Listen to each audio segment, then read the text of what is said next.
What's up, guys? Welcome back into the YouTube channel. If you're new, thank you for stopping in. So we have our Allis Chalmers 185 behind us, and we are actually going to be working on a new water temperature gauge.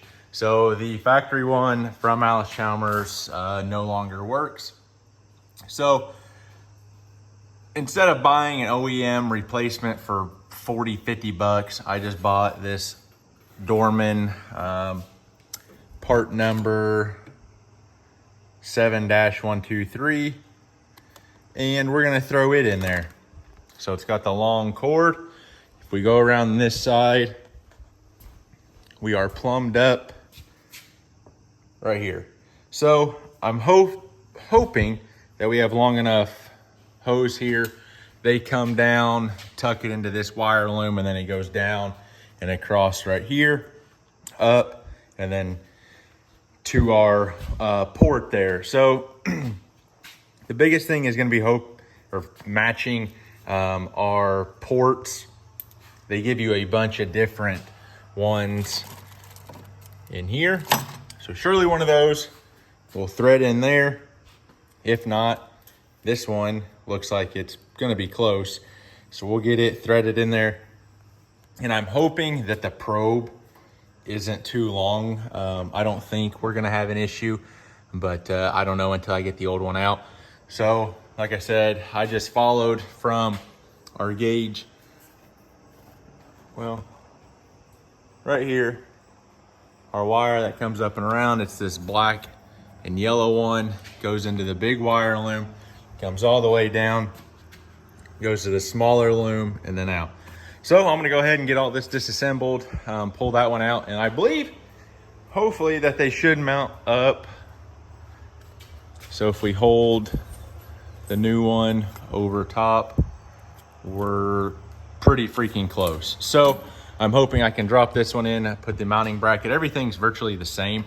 Mounting bracket on the rear, just like the factory one, and then we'll have our ground wire.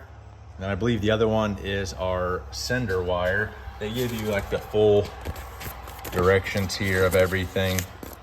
So we're gonna just double check everything just to make sure. But yeah, we're gonna get this bad boy swapped. All right, so quick update.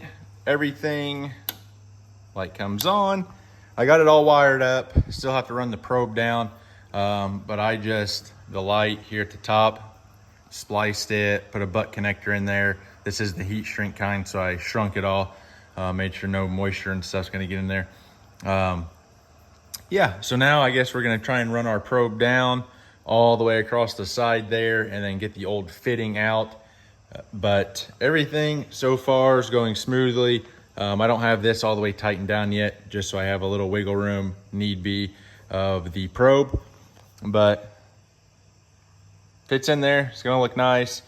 I think the next one I'm gonna do is the fuel gauge for this thing, because it used to work until about a month ago. It froze on full tank. So I don't know if the float itself is stuck or if it broke and now it's just floating at the top. But yeah, let's run the probe. So it's the following morning. It got a little late last night, so I called it quits. I had to reroute the probe itself. I went across the fuel tank and down the other side. I tried to follow the factory way they had it, like I said, which comes down to the giant wire loom down through and then up. My probe and everything wasn't gonna be long enough. So like I said, I went across the fuel tank, down, and then I'm gonna pull it and I'll zip tie it right along where everything, the factory one obviously went. And then I'll probably just kind of bunch this up, zip tie it off to the side. I'm not gonna pull this out in case we decide to go back to the factory style at some point. For say this one breaks or something, I may buy a complete gauge kit that's got everything, and I'll redo everything at the one time. But for now, like I said, I just threw that one in.